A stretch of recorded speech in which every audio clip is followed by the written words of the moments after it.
Hi, welcome to Sylvie's Technique Vlog. In this episode, I'm going to be talking about accelerating on the end of your strikes rather than pushing from the start and kind of slowing down at the end. This is going to be a shorter introduction that I talk about for everyone. If you want to see the full video, that's available for my patrons. Link to my Patreon is in the description. And I do want everyone to be thinking about this, so that's what the shorter version in the front is. And then as I kind of expound on this, that's for my patrons. It's the whole video is over there if you want to check it out. But so the thing about accelerating on the end of your strikes is that it puts power at the right moment, right before you make contact. I think that a lot of people, when we're trying to use strength or we're trying to be fast, it creates a lot of tension at the start of our strikes, and then it dies by the end. So if you watch any great fighter, you will see that they have this incredible speed and snap at the end of all of their strikes.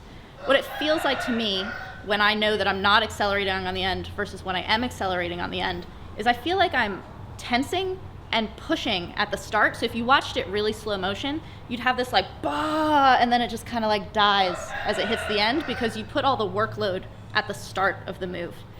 If you don't tense up and you don't try to be fast, but you let the move go and you accelerate on the end, you're gonna put the power where you want it right before contact. Slow motion of that looks kind of more like coming, and then bah, like right at the end. There's this little like bite at the end.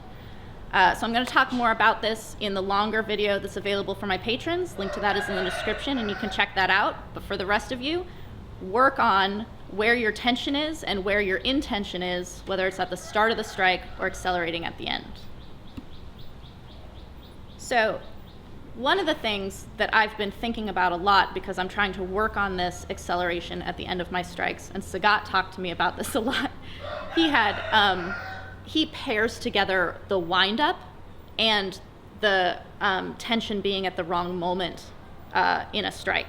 So a lot of people, when we're trying to go really hard, you'll see a wind-up, right? So you're like wasting energy going this way before you come out this way. And it's the same concept, but in kind of different grades. So like kindergarten is you're winding up, and so you're using all of your power going this way before you come this way. And then even in middle school, you're making the same mistake by tensing too hard at the start in order to try to generate power or speed. And by the time you go, you've lost that power and speed. It's dissipated by the time you hit your target. So there are times that I have accelerated on the end of strikes. Mostly, I have to have people telling me that it's working on the end. So when I was hitting Sagat's pad, he would say yes or no of whether or not I was wasting the energy first. Chai Sasakun, amazing at explaining how you're wasting energy before getting to your target. If you bend your elbow too much, the power goes that way before you hit your target. So you want everything to be really straight.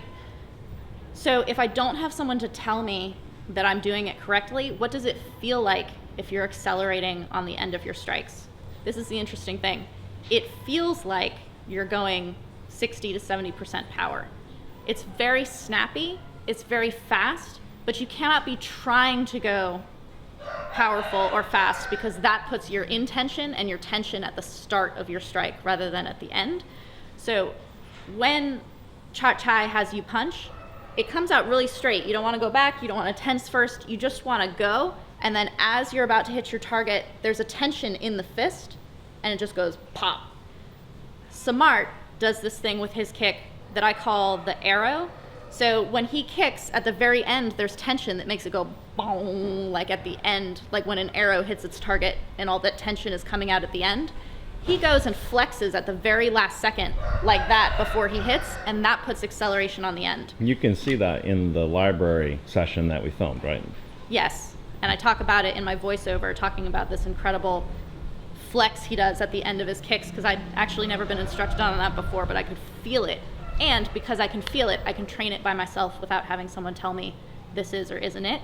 And you can feel the explosion and acceleration at the end of your strikes when you put the tension at the end rather than at the start. So do not mentally be like, I'm gonna go. You get really tense and you're gonna like, I'm gonna throw so hard, and then all the tension is here, and by the time you go, it dies at the end. So you need to be feeling really relaxed, and it's just, honestly, it's gonna feel like you're 60% power and it's like pop. And then you have to practice doing this on different strikes. So what does it feel like when you're doing it on a kick? What does it feel like when you're doing it on a knee? What does it feel like when you're doing it on an elbow? And if you do things super slow motion, you can wear that groove a little bit of where your acceleration is in slow motion before you try to actually put any kind of realistic speed and power on it. So example, for an elbow, you don't want to go, oh, and then it dies at the end. You want it to be very like, just like a little pop at the end. I've been doing this on the bag to be able to feel this a little bit. Again, this is something I'm trying to train my body to do because I, like many people, have a lot of tension in my body that takes a really long time to train away. And as you're trying to train it away, it's a process of becoming more and more aware of it. So you have to feel where that tension is. So normally I train bare-fisted when I'm punching on the bag. I think that actually slowed my punches down. It has many benefits. I've also talked about bare fist training in videos and in blog posts. You can go check that out and see why I've been doing that. But in order to control those punches, I was slowing down at the end rather than accelerating at the end. So I'm putting my gloves on because I'm working on that acceleration at the end. So when I'm trying to feel this, I would generally, and I already felt my shoulder tense, I would generally go like that, trying to be fast. Instead, I want to really make sure that I'm keeping everything all in one piece, like firing a gun, so that it comes out with as little dissipation of power before hitting the target, and it can just kind of boom at the end. So I'm going to try to do this. I'm going to try to be really relaxed, and it's just going to feel kind of like 70%. And again, you just work with it to feel where that moment of explosion is, and you have to try it with all your different strikes as well. So I don't want to like from here and then kind of like die as I hit on the bag. I want to make sure that my knee is accelerating as it hits the bag. This comes from my standing foot, because once I leave the ground with this side, there is no going faster on this side. It's just going to slow down because that's entropy. This side is the one that's going to create the power, both on the rocket launch setting off and the acceleration on the end. All comes from here and the lift of your foot. That's one of the reasons Karahat has this really beautiful float up, is that it's slow and then bong at the end when he's already on his toe. So just think about that. I'm actually going to kick with my right foot because I have a little bit of a thing on my ankle. But so you want to kind of feel that end pop, right? That might be like a turning of your shin down. It might be the flexing, like the arrow thing that Samart was talking about. It might be coming from a slight pivot on your standing foot at the end. The idea is to play with it. The idea is to find how you can accelerate at the end. And it may not be the same as your trainer. It may not be the same as the girl on the bag next to you. It may not be the same as it was for you 2 months ago. Play with it. Let it evolve. Find where it is in your process and work on it. But again, when you have a pad holder or a sparring partner or even a drill partner, they're going to be able to feel that pop.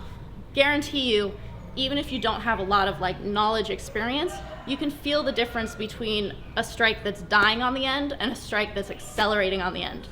So a partner can help you identify when it's accelerating on the end and when it's not. Pay attention to what that feels like in your body so that you can identify the difference between the two. And once you can feel it, you can train it without a partner and you can know when it's accelerating or not. And for me, that feeling is a lack of tension because my intention is at the end rather than at the start. So I don't feel like I'm like going into it. I feel like I'm like, this isn't gonna land hard, and then bop, that person's like, that was really, really hard. And you're like, oh, was it? So that's what acceleration on the end feels like to me. Work on it, play with it. Thank you to my patrons who support this content, and I hope you guys like this new Sylvie's Technique vlog that I'm putting together. I kind of have fun with it.